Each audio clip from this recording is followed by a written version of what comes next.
Hello, this is Read Through the Bible in a Year with Ruth Long. Grab your coffee and let's enjoy some scripture together. Matthew chapter 20. For the kingdom of heaven is like a landowner who went out early in the morning to hire men to work his vineyard. He agreed to pay them a denarius for the day and sent them into his vineyard. About the third hour, he went out and saw others standing in the marketplace doing nothing. He told them, "You also go and work in my vineyard, and I will pay you whatever is right." So they went. He went out again about the 6th hour and the 9th hour and did the same thing. About the 11th hour, he went out and found still others standing around. He asked them, "Why have you been standing here all day long doing nothing?" "Because no one has hired us," they answered. He said to them, "You also go and work in my vineyard." When evening came, the owner of the vineyard said to his foreman, "Call the workers and pay them their wages, beginning with the last ones hired and going on to the first." The workers who were hired about the 11th hour came and each received a denarius. So when those who came who were hired first, they expected to receive more. But each one of them also received a denarius. When they received it, they grumbled against the landowner. "These men who were hired last worked only 1 hour," they said, "and you have made them equal to us who have borne the burden of the work and the heat of the day." But he answered one of them, "Friend, I am not being unfair to you. Didn't you agree to work for a denarius? Take your pay and go. I want to give the man who was hired last the same as I give you. Don't I have the right to do what I want with my own money? Or are you envious because I am generous? So the last will be first, and the first will be last." Now, as Jesus was going up to Jerusalem, he took the 12 disciples aside and said to them, "We are going up to Jerusalem, and the Son of Man will be betrayed to the chief priests and the teachers of the law. They will condemn him to death and will turn him over to the Gentiles to be mocked and flogged and crucified.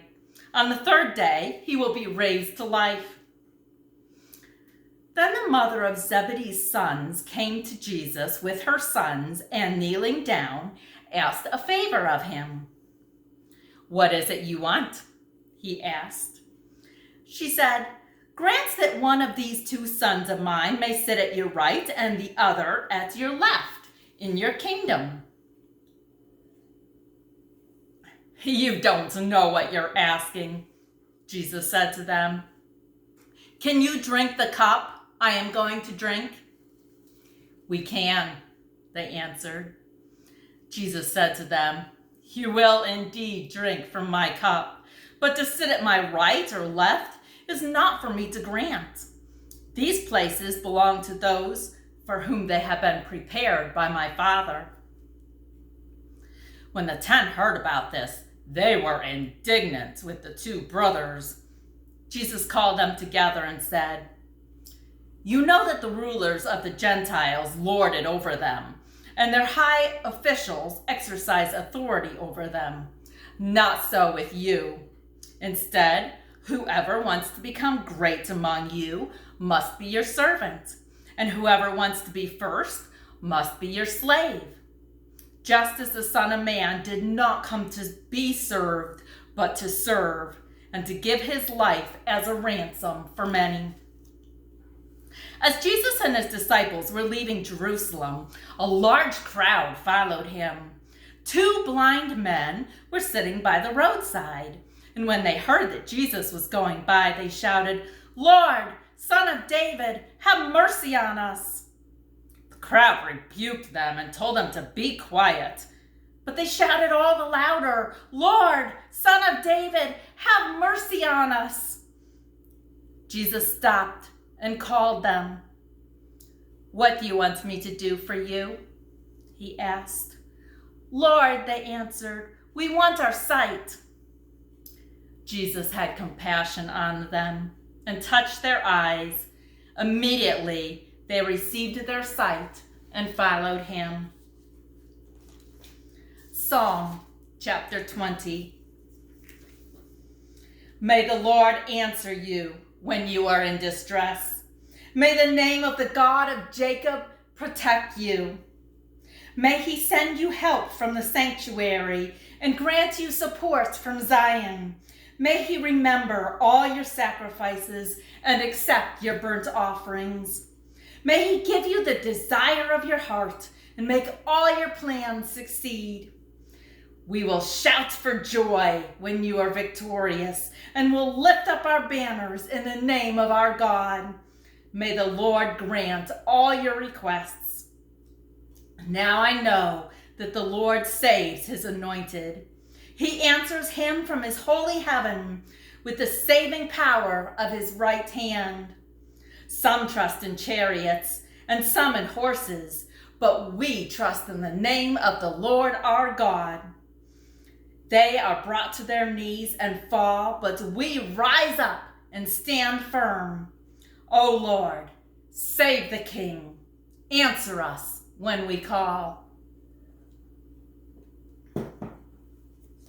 Genesis chapter 20. Now Abraham moved on from there into the region of the Negev and lived between Kadesh and Shur. For a while he stayed at Gerar.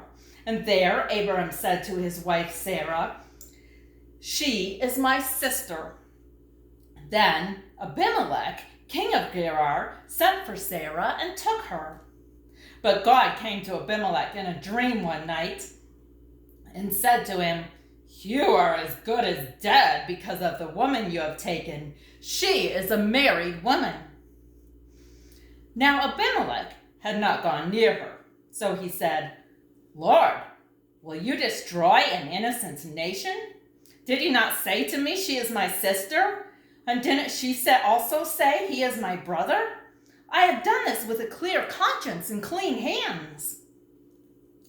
Then God said to him in a dream, "Yes, I know you did this with a clear conscience, and so I have kept you from sinning against me. That is why I did not let you touch her. Now, return the man's wife, for he is a prophet, and I will pray for you, and you will live.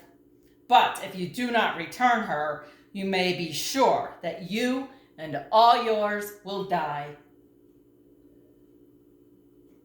Early the next morning, Abimelech summoned all his officials, and when he told them all that had happened, they were very much afraid. Then Abimelech called Abraham in and said, "What have you done to us? How have I wronged you that you have brought such great guilt upon me and my kingdom? You have done things to me that you should not have done." And Abimelech asked Abraham, "What was your reason for doing this?" Abraham replied, "I said to myself, there is surely no fear of God in this place, and they will kill me because of my wife. Besides, she really is my sister, the daughter of my father, though not of my mother, and she became my wife. And when God had me wander from my father's household, I said to her, 'This is how you can show your love to me. Everywhere we go, say of me, he is my brother.'" Then Abimelech brought sheep and cattle, male and female slaves, and gave them to Abraham, and he returned Sarah, his wife, to him. And Abimelech said, "My land is before you. Live wherever you like." To Sarah he said, "I am giving your brother 1,000 shekels of silver. This is to cover the offense against you before all who are with you. You are completely vindicated." Then Abraham prayed to God, and God healed Abimelech, his wife, and his slave girls, so they could have children again. For the Lord had closed up every womb in Abimelech's household because of Abraham's wife, Sarah. Thank you for listening and have a blessed day.